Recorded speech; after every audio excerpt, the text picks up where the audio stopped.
प्रभु नित्यानंद श्री अद्वैत गदाधर शिवासादि गौर भक्तवृंद हरे कृष्णा कृष्णा कृष्णा हरे हरे हरे राम राम राम हरे कृष्णा। कृष्ण मंगलम स्थान वृंदावन के भाग्यशाली भक्तों, शास्त्री के भगवद गीता के 7वें अध्याय के अध्ययन में आपका हार्दिक स्वागत। 8वें अध्याय के अध्ययन में आपका हार्दिक स्वागत है। 8वें अध्याय में परम की प्राप्ति। इस परम की प्राप्ति के अंतर्गत हमने पहला विभाग पूरा किया। पहले विभाग में श्री कृष्ण का क्या था, प्रश्न थे अर्जुन के 4 और 7 प्रश्न और कृष्ण के उत्तर। और दूसरे विभाग में अंत समय भगवान का स्मरण कैसे हो। अब 9 से लेकर 13 तक कृष्ण का स्मरण योग मिश्रित भक्ति के द्वारा। कौन सी योग मिश्रित भक्ति है? प्रधानीभूता। तो प्रधानीभूता योग मिश्रित भक्ति के द्वारा भगवान श्री कृष्ण का स्मरण। तो ये 5 श्लोक हो जाएंगे। तो 2 श्लोक साथ में हैं जो हम पढ़ने जा रहे हैं। कविं पुराणम अनुशासितारम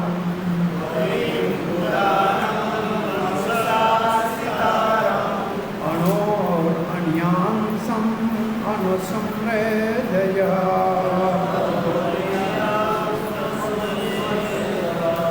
सर्वस्य धातारमचिन्त्य रूपम्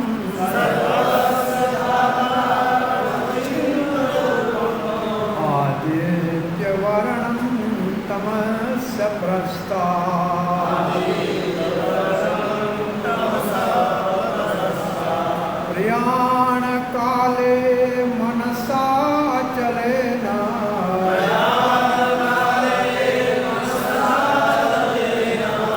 भक्त्या युक्तो योगबलेन चैव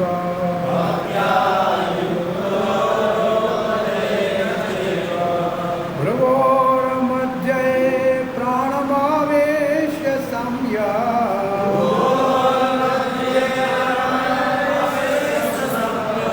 सतं पुरुषं उपैति दिव्यम्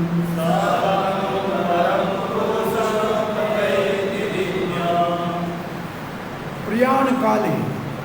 प्रयाण काले का मतलब अंत समय में, जब वो अंतिम प्राण शरीर से विसर्जन होने वाला हो उस समय यह भक्त्या युक्तो, जो व्यक्ति भक्ति से युक्त है, अचलेन मनसा, अपने मन को एकाग्र किया हुआ है, विचलित मन नहीं है, इधर उधर नहीं भागता है। और क्या करेगा? भ्रुवोर मध्य प्राणम आवेश्य सम्यक, अच्छी तरह से अपने प्राणों को दोनों भ्रुवों के बीच में जो स्थान है उसका नाम है आज्ञा चक्र। क्या नाम है?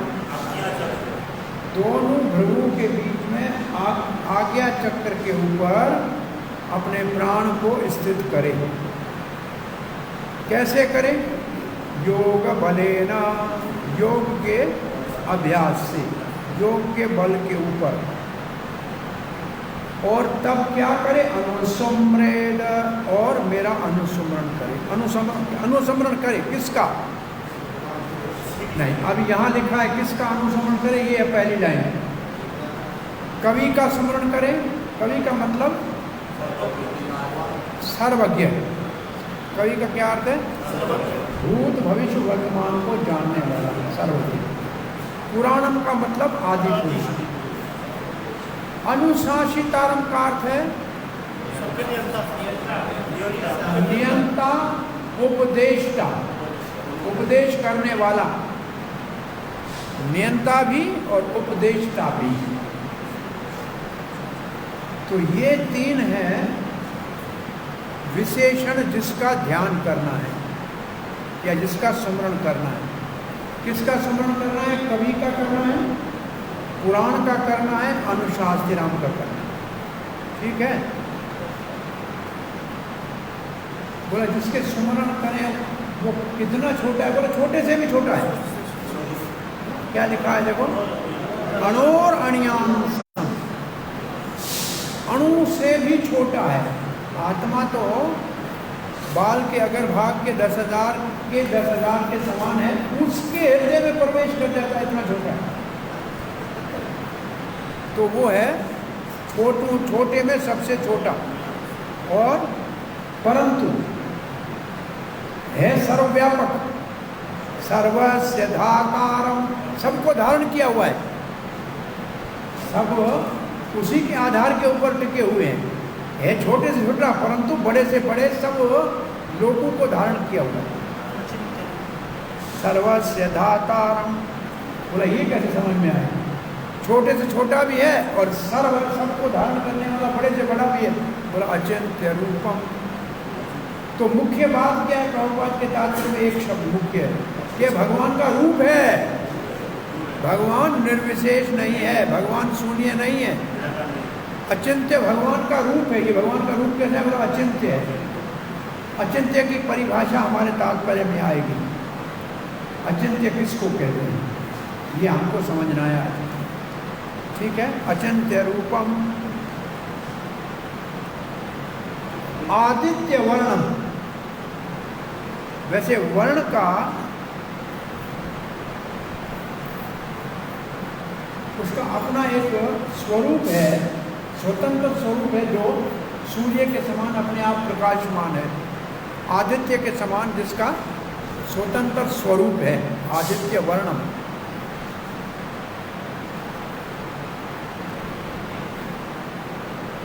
वर्ण शब्द का अर्थ क्या लिखा है? आदित्य जो सूर्य के समान प्रकाशित है, वो स्वतंत्र रूप है उसका। अब है तमस परस्तात् का मतलब जो प्रकृति के अंधकार से परे है। तमस परस्तात्, तमस का मतलब प्रकृति का अंधकार, उससे है परे।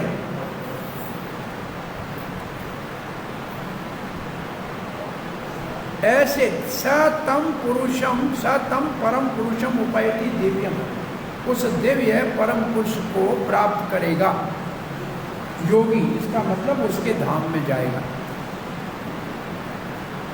ये श्लोक का अर्थ हुआ। अब इसका अनुवाद श्री प्रभुपाद जी का पढ़िए। मनुष्य को चाहिए कि परम पुरुष का ध्यान सर्वज्ञ, जीवात्मा, नियंता, लघुतम से भी लघुतर, प्रत्येक का पालन करना, समस्त भौतिक बुद्धि से परे, अचिंत्य तथा नित्य पुरुष के रूप में है। वे सूर्य की भांति विद्वान और इस भौतिक प्रकृति से परे दिव्य रूप है। तो सूर्य के बना हुआ भौतिक प्रकृति, सूर्य के वो सूर्य की भांति तेजवान है। देखो सारे शब्द इसमें आ गए श्लोक के। अब देखो हर एक श्लोक का शब्द इसमें प्रभुपाद जी ने अच्छी तरह से दिया। ठीक है, अब हम चक्रवर्ती पाद के भाव को पढ़ के फिर प्रभुपाद जी के भाव को समझेंगे। ये प्रभुपाद जी के तात्पर्य में आपको मिलेगा। अब मैं बता रहा हूँ चक्रवर्ती पाद क्या कह रहे हैं।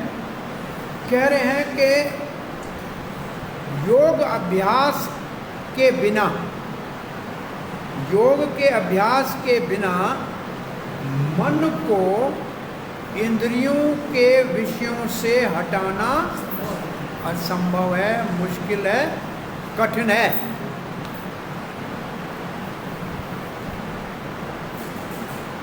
और मन को इंद्रियों के विषय से नहीं हटाएंगे तो भगवान का ध्यान करना भी दुर्लभ है। पहला तो ये एक सिद्धांत देते हैं, बिना किसी प्रकार प्रभुपाद जी ने अपने तात्पर्य दिया, चाहे छठ चक्र योग हो, चाहे भक्ति योग हो, बिना योग अभ्यास के कोई भी मन को इंद्रियों के विषय से हटाकर भगवान का स्मरण नहीं कर सकता।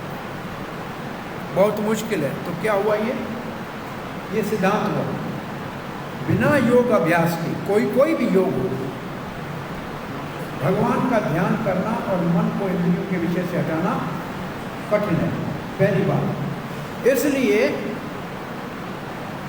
भक्ति के साथ कोई योग का अंग करना चाहिए।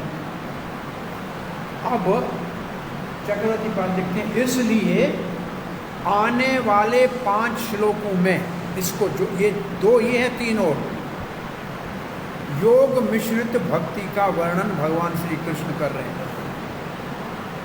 तो 9 से लेकर 9, 10, 11, 12, 13 ये है योग मिश्रित भक्ति। और 14वां है इससे तुलनात्मक शुद्ध अनन्य भक्ति। 14वें में है शुद्ध अनन्य भक्ति। तो आज हम क्या डिस्कस कर रहे हैं? आज क्या हमारा विषय है? योग मिश्रित भक्ति।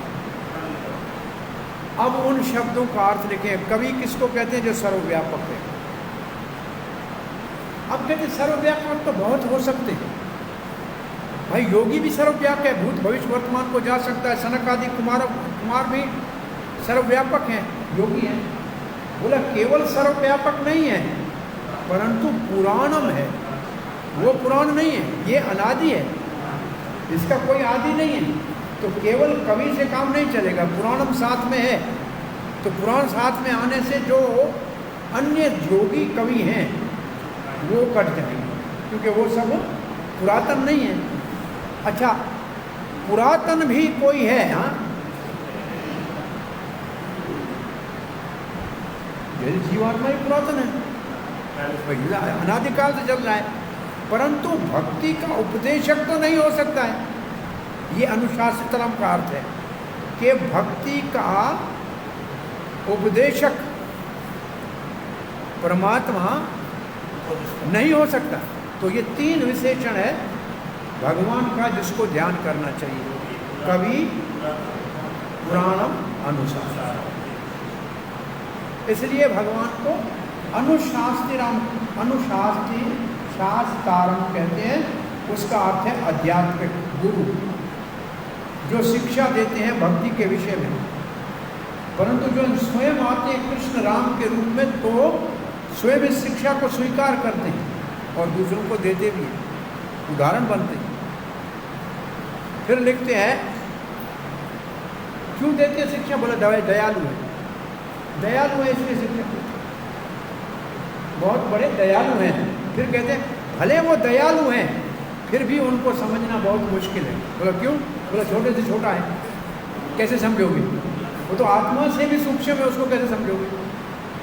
वो आत्मा से भी सूक्ष्म है, तो उसको समझोगे कैसे? बोला इतना भी नहीं है, वो सर्वव्यापक, सर्वत्र विस्तृत है। सर्वस्य धातारम, सभी कुछ उसी में समाया हुआ है, सबको उसने धारण करके रखा है। और इसलिए वो अचिंत्य रूप है। उसका रूप इसलिए अचिंत्य है। अब कहते हैं, सीधी बात करते हैं। बोला बीज न छोटा न बड़ा, मानव जैसा लग रहा है श्री कृष्ण राम, परंतु वो इस सारी भौतिक प्रकृति से परे हैं। तमस परस्तार, परे है ना। भले छोटा लग रहा है, मानव जैसा लग रहा है, लेकिन मानव नहीं। और इसलिए उसको रूप है, वर्ण है। वर्ण का एक अर्थ रूप भी है। और कैसा उसका वर्ण है? बोला सूर्य जैसा, आदित्य वर्ण। बोला काम क्या है? सूर्य का क्या काम है? सूर्य क्या करता है? बोला अपना भी प्रकाश करता है और संसार को भी देखने की शक्ति देता है। ये उदाहरण आपको याद है, एक बार दिया था। भगवान सूर्य उदय हुए होने से सूर्य को देखते हैं, अपने आप को देखते हैं और दुनिया को देखते हैं। तो यहाँ वो भाव लिखा है। ये भगवान कैसा है? बोले सूर्य के समान। स्वयं प्रकाशित होता है तो अपनी शिक्षा दे के दूसरों को भी भगवान को समझने का शिक्षा देता है। तो यहाँ लिखा ये है, अपने आप को भी प्रकट करता है और दूसरों को भी प्रकट करता है। तो अपने को देख सकते हैं, सूर्य उगता है, जगत को देख सकते हैं। ऐसे भगवान आदित्य वर्ण में स्वयं प्रकाशित, सबको प्रकाशित करता है। कैसे शिक्षा देगा? वो माया का स्वामी है, माया शक्ति उसकी है, परंतु वो माया शक्ति से परे है, तमस परस्ता। अंत काल में अचलेन मनसा, मन को एकाग्र करके जो उनका सुमरण करेगा तो उसको वो योगी प्राप्त करेगा। बोला वो मन को एकाग्र कैसे करे, मन को अचलेन कैसे करे? तब कहते हैं योग बलेन। कैसे करे? योग के बल से, योग के अभ्यास के बल से, योग के अभ्यास से बल से उसको मन को कैसे अचल करे? मन को अचल कैसे करे? योग के अभ्यास से बल। तो बताइए तो वो योग का कैसा साधन कौन सा है जिसका अभ्यास करें? तब कहते हैं आज्ञा चक्कर पे प्राणों को एक स्थित करें। आज्ञा चक्कर पे दोनों भ्रुवों के बीच में प्राण को स्थित करें। यह है योग का साधन। तो 13वें श्लोक में कहा जाएगा कि भगवान को प्राप्त करने का मतलब भगवान का लोक, भगवान के लोक में भगवान का सानिध्य प्राप्त करना। अब श्रील प्रभुपाद जी का अपना पुस्तक खोलिए। इस श्लोक में भगवान के सुमरण का साधन या विधि बताई गई है। क्या बताया गया है? भगवान के चिंतन की विधि बताई गई है, सुमरण की विधि बताई है। एकदम प्रभुपाद जी का मुख्य भाव क्या है? भगवान न तो निर्विशेषवाद है और न शून्यवाद है। देखो दोनों शब्द लिखा है, निर्विशेष और शून्यवादी नहीं है।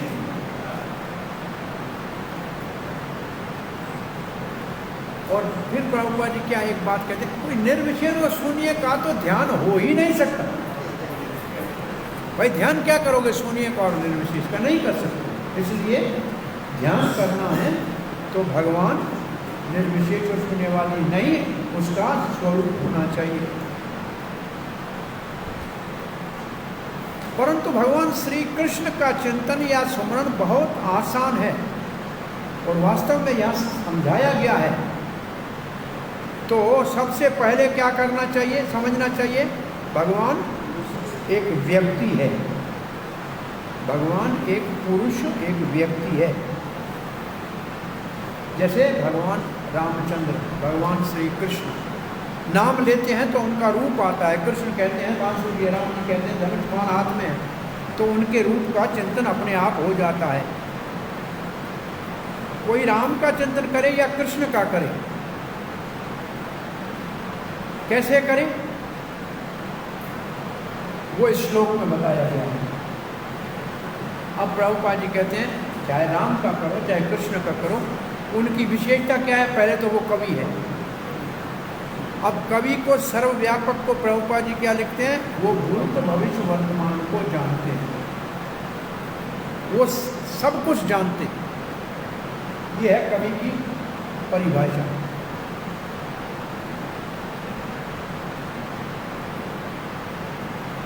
और दूसरा पुराणम, दूसरा वो पुरातन है, वो सबका स्रोत है, सब कुछ मुझसे ही निकलते हैं, सबको पैदा करने वाला है। अब प्रभुपाद जी लिख रहे हैं अनुशासितारम का अर्थ। वो अनुशासिता का मतलब है परम नियंता है, जगत का परम नियंता है और उसका पालक भी है और शिक्षक भी है। तो 3 अर्थ लिखे हैं प्रभुपाद जी ने अनुशास्त्राम के। अनुशासन के 3 अर्थ क्या है? पहला क्या है? जगत का परम नियंता, परम ईश्वर। दूसरा जगत का पालक और तीसरा जगत का शिक्षक, अध्यापक। अब अणोरणीय सम की बात कर रहे हैं, वो छोटे से छोटा है। जीव कितना छोटा है, उसके हृदय में प्रवेश करता है तो कितना छोटा होगा, ये प्रभुपाद जी लिख रहे हैं।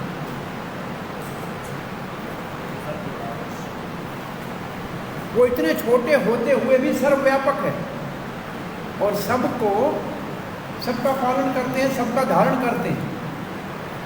सर्वस्य धातारम के अर्थ है ये। सारे ब्रह्मांड के लोगों को वो धारण करते हैं, इतने बड़े लोग हैं, उसमें भगवान प्रवेश करते हैं, इसलिए वो अपनी स्थिति उसकी अपनी जगह पे खड़े हैं, नहीं तो वो अपनी जगह पे खड़े नहीं रह सकते। अब अचिंत्य की परिभाषा प्रभुपाद की सुन लीजिए। अचिंत्य का बहुत महत्वपूर्ण शब्द है। भगवान की शक्ति हमारे चिंतन से परे है, हम सोच भी नहीं सकते, हमारी सोच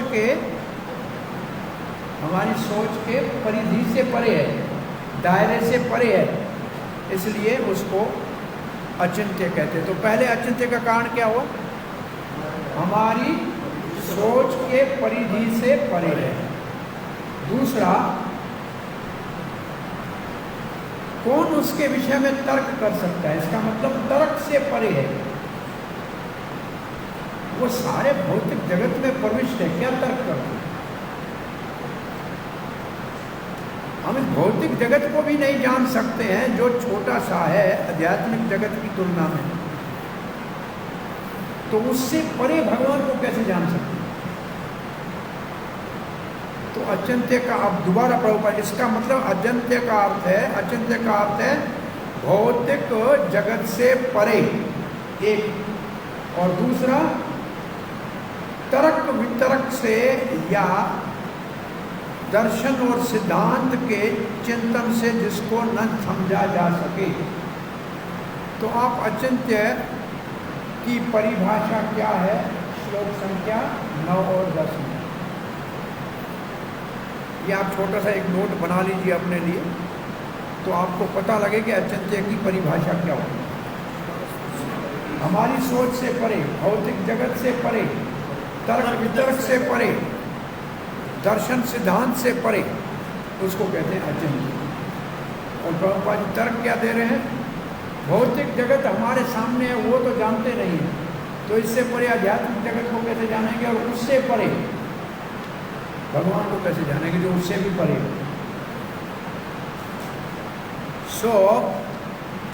इसलिए प्रभुपाद जी कहते हैं बुद्धिमान व्यक्ति को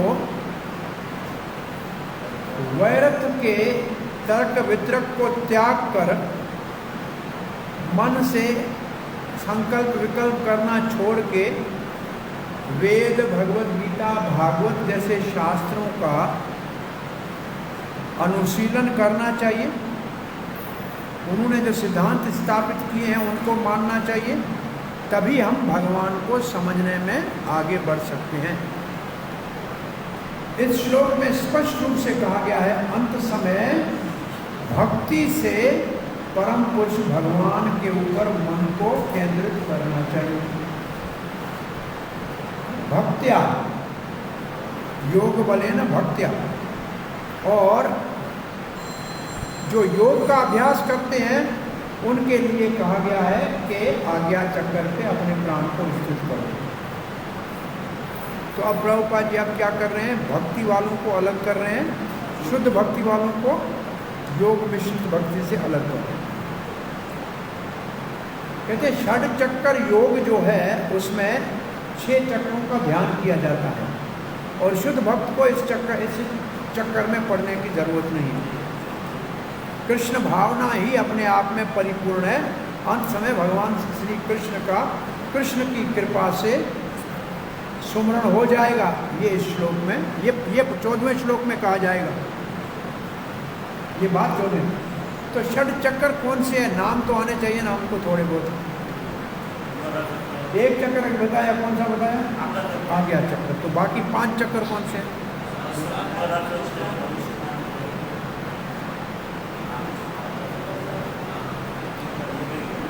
मूलाधार, नीचे से आएगा ना मूलाधार, तो नीचे है। उसके बाद नाभि में कौन सा है?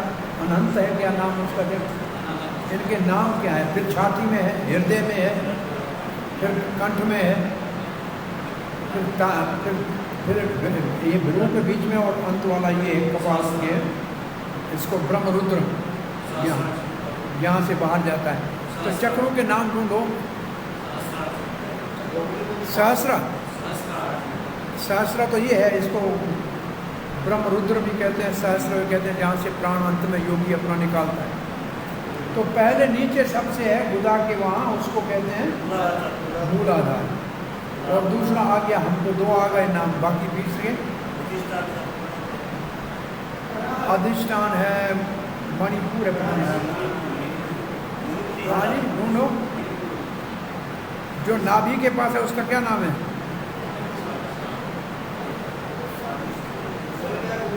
वहाँ नाभि के बाद हृदय में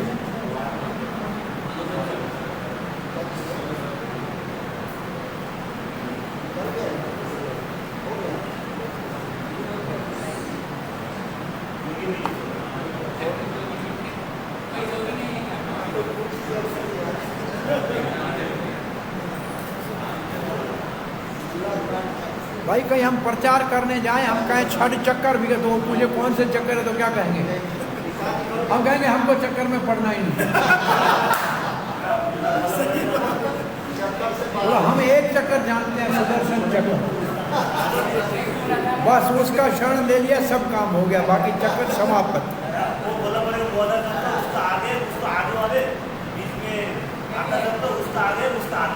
ऐसे कहेंगे मेरा, इसको ढूंढ के सबको व्हाट्सएप में भेज दो। 6 चक्रों के नाम ढूंढ कर सबको भेज दो यादगिरी के लिए। नाम आने चाहिए। लंबा सांस लेते हैं, ओम का उच्चारण करके नीचे से ऐसे प्राण को ऊपर ले जाते, ओ ऐसे ऊपर ले जाना चाहते हैं। ये उनका अभ्यास होता है। एक हमारे यहाँ अभी तो आश्रम में भक्त है, पहले वो कह रहे थे कि बुद्ध मॉनेस्ट्री में रहते थे, बुद्धों के वहाँ बुद्धिस्ट में, वो तो ऐसे बिठाते थे हमको, आगे जहाँ कीला होता था, नींद आएगी तो वो लगेगा, और जगह बहुत कम होती, और थोड़ी ऐसी आई तो मुझे डंडा लगता था, और उनका उच्चारण करके ऐसे उन्हें ध्यान करना सिखाते थे। वो डंडा मारते थे, वो जुखार उतर जाए ऐसा, और बहुत सख्त नियम था वहाँ। ये भक्त हमारे पास आश्रम में रहा हुआ है, जो वहाँ से अभ्यास करके आया। मतलब उनके पास सिद्धि होती है, हमने देखा वो आसन उनका धरती से 2 फुट ऊपर खड़ा होता है, वो पानी में चल जाते हैं, सिद्धियाँ हैं उसके पास, परंतु कोड़े लगते हैं अभ्यास करते समय। थोड़ा सोया नहीं, डंडा आया है, आ गए चक्कर लाइए।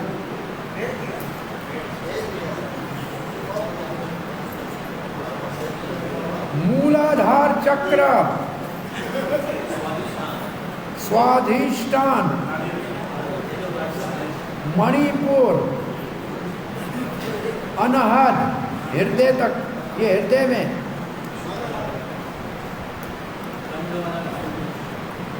विशुद्ध चक्र, आज्ञा चक्र और सहस्रधार।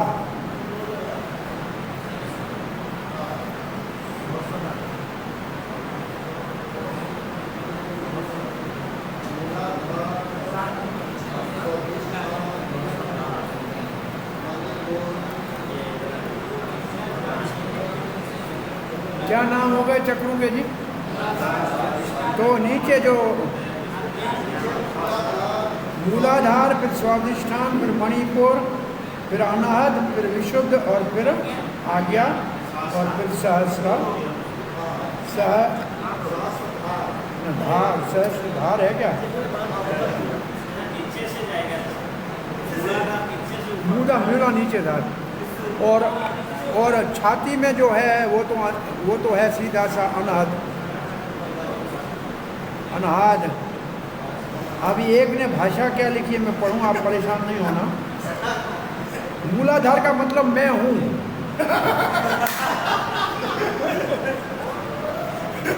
क्या मैं हूँ भगवान जाने। और और स्वाधिष्ठान का मतलब मुझे लगता है। मणिपुर का मतलब मैं करता हूँ। अनहद मैं प्यार करता हूँ किससे। और विशुद्ध गले में है, मैं बोलता हूँ। आज्ञा आंखों के बीच, भ्रुओं के बीच में मैं देखता हूँ। और सहस्रार है, सहस्रधार है, मैं समझता हूँ। तो भाई समझो बैठ के। चलो 6 चक्रों के नाम बता देना उनको, और उनको पहले की माना बताना, बोला तुम यही हो, अगर नहीं तो उस भावना में आओगे तो मैं हूँ मूलाधार।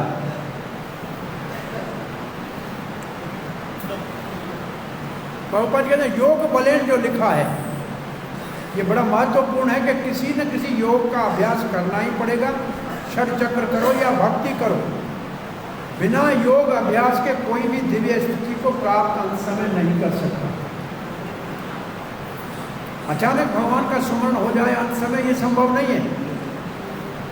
योग अभ्यास करना ही पड़ेगा, और विशेष रूप से भक्ति योग का अभ्यास, क्योंकि मन अंत समय बहुत विचलित रहता है। इसलिए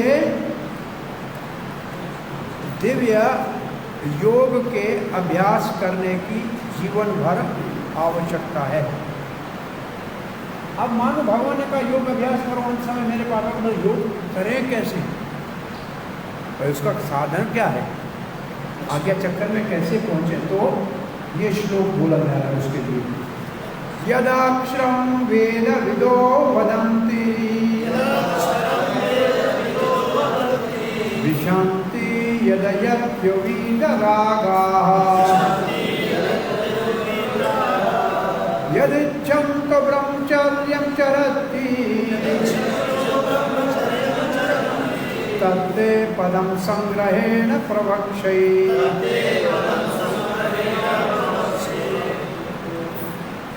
संग्रहण का मतलब जो साधन के साथ, योग के साधन के साथ, भगवान कहते तत्ते पदम प्रवक्ष्यामि, मैं उस विषय में आपको अब समझाने जा रहा हूँ कि इस योग का अभ्यास कैसे करना है।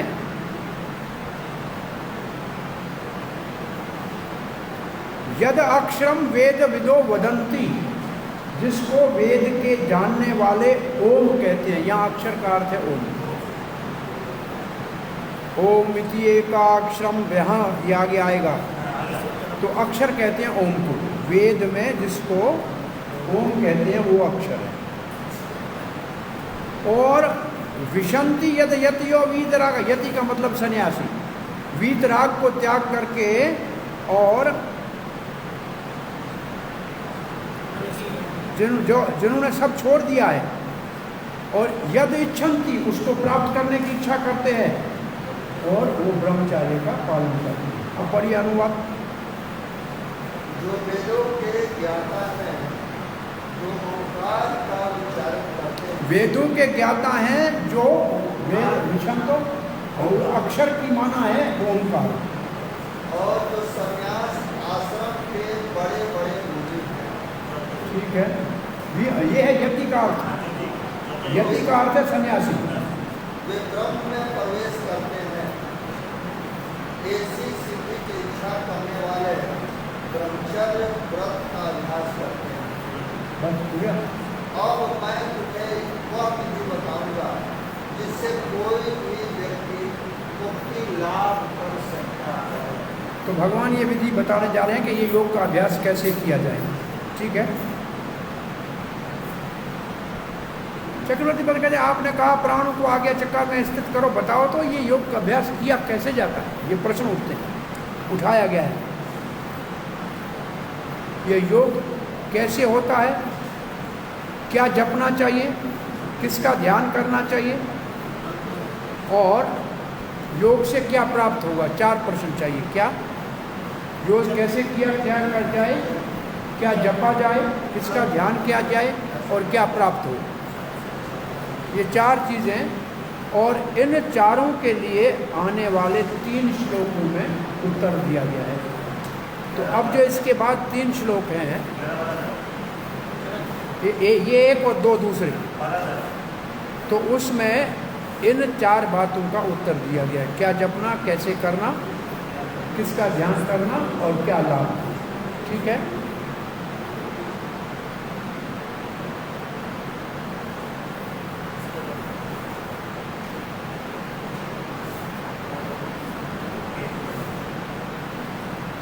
संग्रह का अर्थ है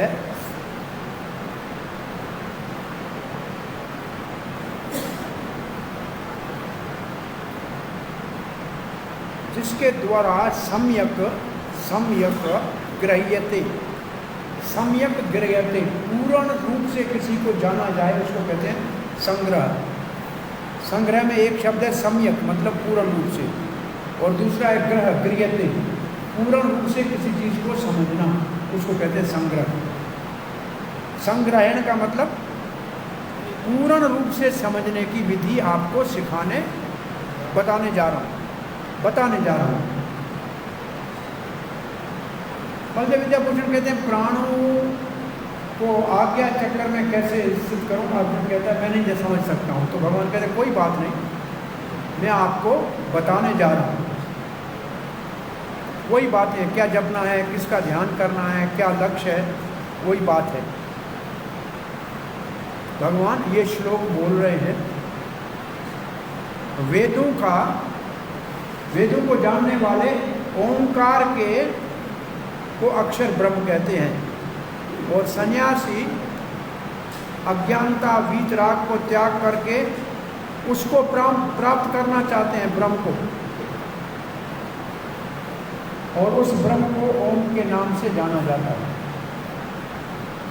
और ब्रह्म के जो ब्रह्म के जिज्ञासु हैं, जो ब्रह्म को जानना चाहते हैं, ब्रह्म के रूप को जानना चाहते हैं, वो ब्रह्मचार्य का पालन करते हैं, गुरुकुल में रहते हैं। और अब मैं आपको बताऊंगा कि उनको क्या प्राप्त होगा और कैसे होगा संग्रहण, और फिर आप आसानी से इसको जान जाओगे। संग्रहण का अर्थ वही लिखा। प्रभुपाद जी क्या लिखते हैं? भगवान श्री कृष्ण ने अर्जुन को षडचक्र योग के अभ्यास के द्वारा प्राणों को भृगुओं के बीच में आज्ञा चक्र में स्थित करने का उपदेश किया। सिफारिश की कि ऐसे करो। अर्जुन समझ रहा है कि कैसे षडचक्र होगा, भगवान इसको जरा बताइए। तो भगवान इस श्लोक में उसके अभ्यास का वर्णन कर रहे हैं। जो ब्रह्म है, जो एक है, दो हो नहीं सकते, उसके बहुत सारे विस्तृत रूप हैं। विशेष रूप से निर्विशेषवादी उसको अक्षर या ओंकार कहते हैं, और वो ब्रह्म का सदृश है। तो ओम और ब्रह्म एक बात है, इसका अर्थ ये, ओम और ब्रह्म एक बात है। किसके लिए? निर्विशेषवादियों के लिए। और भगवान श्री कृष्ण यहाँ उस निर्विशेष ब्रह्म का वर्णन कर रहे हैं जिसमें सन्यासी प्रवेश करना चाहते हैं। वेदों को जो ज्ञान है उसमें जो छात्र होते हैं उनको आरंभ से ही ओम का उच्चारण करना सिखाया जाता है कि ये निराकार ब्रह्म है, और वो गुरु के आश्रम में ब्रह्मचार्य का पालन करता है। अब एक लाइन है, ये ध्यान से पढ़ो, जरा निकालो लाइन को। नहीं, अब इसके बाद एक लाइन बहुत महत्वपूर्ण है। इस प्रकार वो दो ब्रह्म के स्वरूपों का अनुभूति करता है। अब ये दो कौन से ब्रह्म के स्वरूप बोलिए? क्या?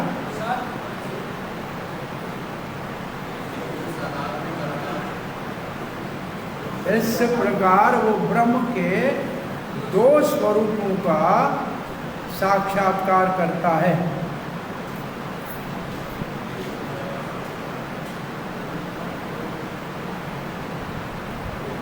इससे आगे दोबारा आगे पढ़िए। इससे वेदों के प्रणाली में गुरु के आश्रम में शिष्य को ओम का उच्चारण करना सिखाया जाता है। एक बात, उसके द्वारा क्या करना है? दूसरा, उसके द्वारा क्या करना है? निर्विशेष ब्रह्म उनका जो अंतिम लक्ष्य है उसके विषय में सिखाया जाए। दो हो गए कि नहीं? ओम स्वयं अक्षर ब्रह्म है और उसके द्वारा उनको जानना क्या है? निर्विशेष ब्रह्म। तो ये दो ब्रह्म हो गया ना। ये दो ब्रह्म ये है जो आप कह रहे हैं ना, वो है असल में सच्चित आनंद जो है उसमें ज्ञानी केवल सत्य का, योगी सत्य और चित्त का और भक्त सच्चित आनंद तीनों की अनुभूति करते हैं। वो दूसरी बात है। तो यहाँ दो ब्रह्म कौन से हो गए जिसकी अनुभूति होगी? अक्षर ब्रह्म ओंकार और निर्विशेष ब्रह्म ज्योति। इन दो की अनुभूति होगी। ठीक है, ये लाइन जो है थोड़ी सी ध्यान दे के दोबारा पढ़ने की है। और ये अभ्यास उन के उन्नति के लिए आवश्यक है। और जब तक वो ब्रह्मचारी हैं,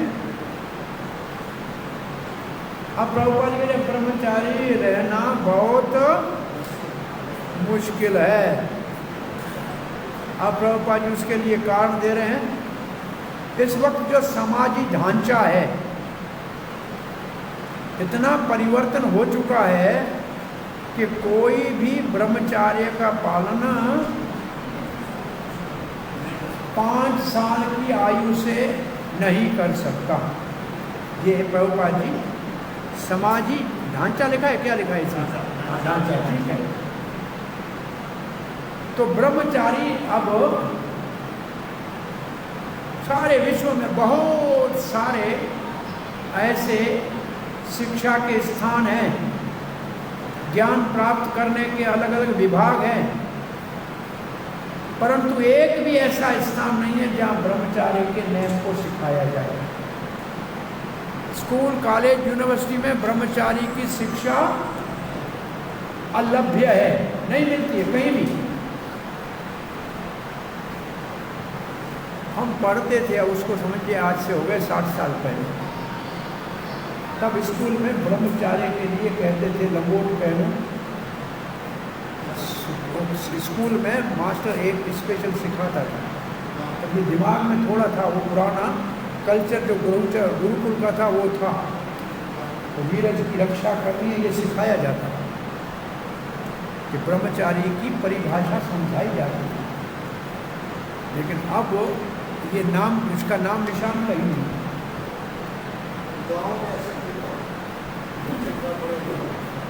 ये शब्द ही ब्रह्मचार्य किसी को पता नहीं होता क्या है। कौन से जानवर का नाम ऐसे बोलते हैं आजकल स्कूल में ब्रह्मचार्य के बोला ये कौन सा पशु है, पता ही नहीं है क्या है। ये बहुत बड़ी समस्या है।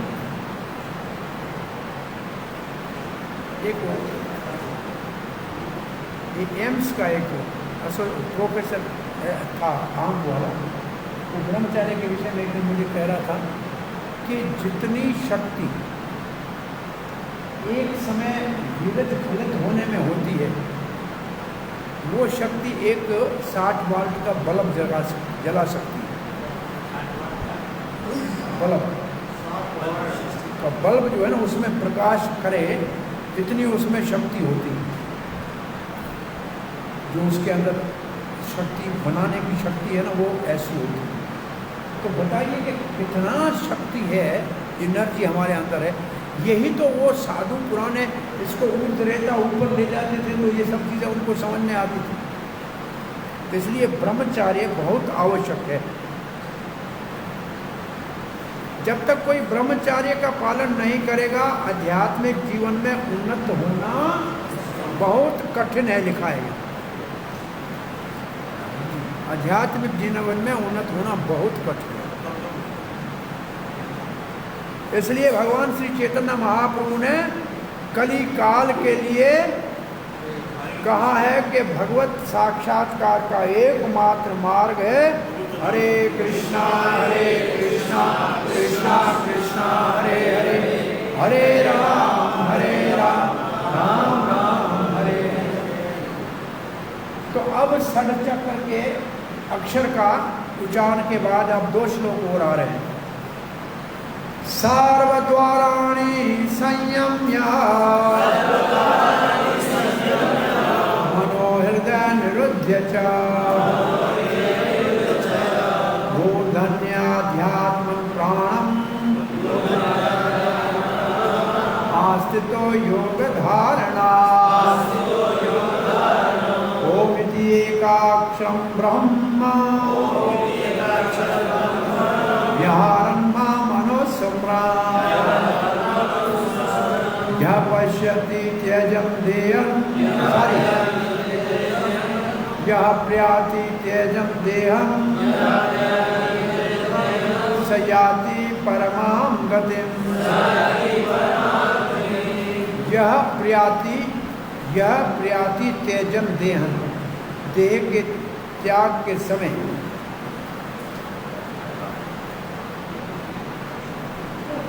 क्या करना चाहिए? सर्वद्वाराणि संयम है, उस समय अपने सारे 9 द्वारों को संयम में करना चाहिए। और क्या करना चाहिए? मनोहृदय निरुद्ध है, मन को हृदय के ऊपर केंद्रित करना चाहिए। हृदय में परमात्मा होता है, उसके ऊपर केंद्रित करना चाहिए। और प्राणों को आज्ञा चक्र में स्थित करना चाहिए और पूर्ण रूप से मेरा ध्यान करना चाहिए और ओम का उच्चारण करना चाहिए। ध्यान मेरा करना चाहिए और उच्चारण ओम का करना चाहिए। भगवान कहते हैं ध्यान मेरा करना चाहिए। ओम इति एकाक्षर ध्यान माम अनुस्मरण, सुमरण अनुस्मरण मेरा करो और उच्चारण ओम का करो।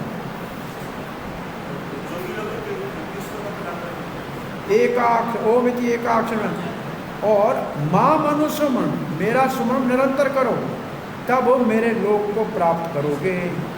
स याति परमाम गति, मतलब मेरे लोक को प्राप्त करोगे। आगे वाले श्लोक को आगे विस्तार से समझाते हुए भगवान श्री कृष्ण कह रहे हैं सारे द्वारों को बंद करना।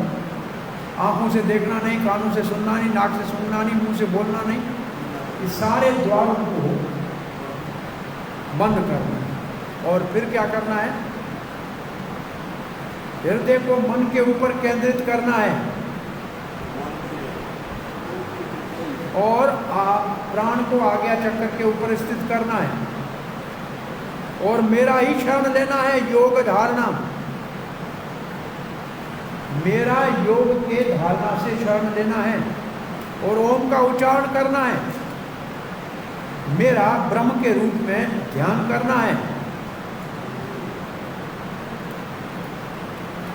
और ऐसा जो शरीर छोड़ेगा सालों की मुक्ति प्राप्त करेगा।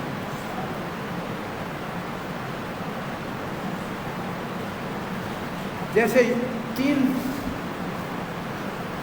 प्रधानीभूता भक्त 7वें अध्याय में कर्म मिश्रित, ज्ञान मिश्रित, योग तो ये है, वहाँ 3 थे।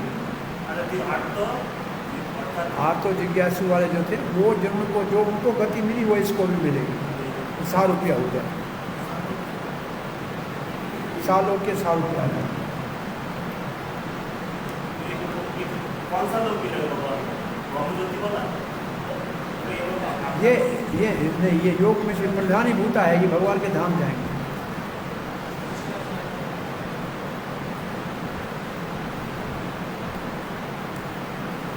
बाहर के तो दरवाजे बंद किए, लेकिन मन का दरवाजा मेरे ऊपर उससे ध्यान करो, अंतःकरण से मेरा ध्यान करो हृदय में।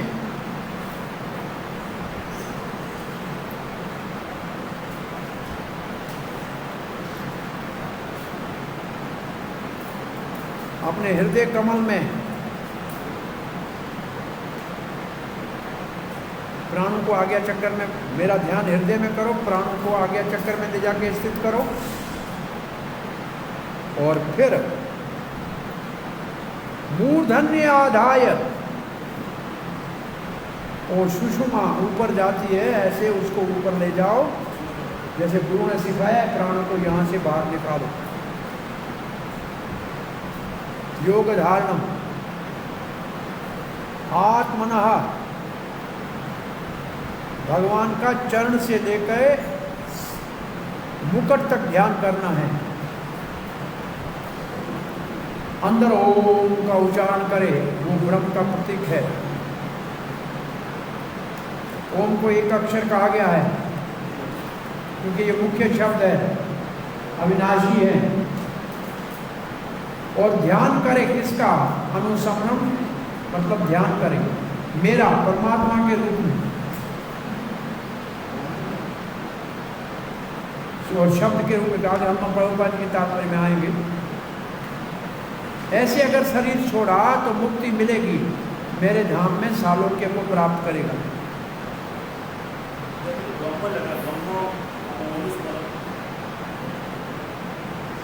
श्री प्रभुपाद लिखते हैं, ओम ब्रह्म और भगवान श्री कृष्ण भिन्न नहीं है। क्या लिखा है? ओम ब्रह्म और श्री कृष्ण में कोई अंतर नहीं है, कोई अलग चीज नहीं है। ऐसे कोई और तीन चीजें एक हैं, कोई भेद नहीं है। एक भजन हम गाते हैं, कौन सा? ओम नहीं है उसमें, लेकिन एक भजन गाते हैं उसमें तीन एक है। हाँ जी,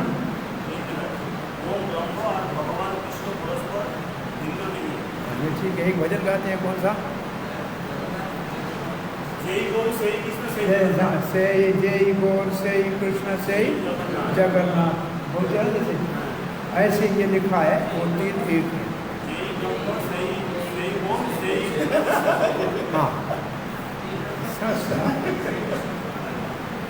ओम ब्रह्म जय जय ब्रह्म से ओम से कृष्ण, पर जपो श्री कृष्ण। भगवान श्री कृष्ण के निराकार शब्द रूप को ब्रह्म ओम कहा जाता है। और हरे कृष्ण मंत्र में ओम समाया हुआ है। हरे कृष्ण मंत्र में ओम समाया हुआ है। हरे कृष्ण मंत्र का जप करेंगे जो इस युग के लिए निर्धारित है, और ऐसे करते हुए अगर शरीर त्याग दिया, त्यागते समय हरे कृष्णा कृष्णा कृष्णा हरे हरे, हरे राम राम राम, वो निश्चित रूप से आध्यात्मिक लोक में जाएगा। उसके साधन के अनुसार। इसका मतलब क्या? साधन के अनुसार का मतलब जाए, जपेगा हरे कृष्ण, फिर भी जाएगा साधन के अनुसार। इसका मतलब क्या है?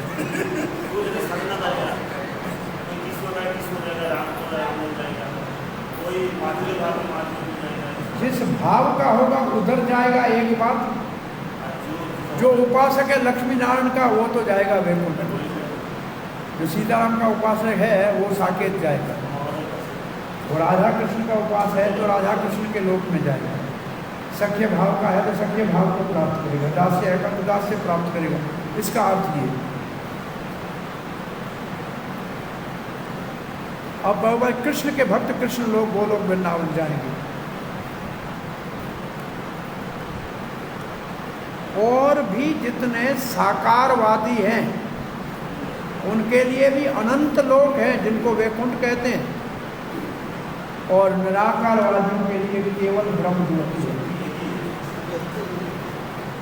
यहाँ हमारा आज का विभाग पूरा होता है। अब 14 से 16 तक शुद्ध भक्ति का वर्णन होगा, कल करेंगे। 14 से 16 शुद्ध अनन्य केवला भक्ति।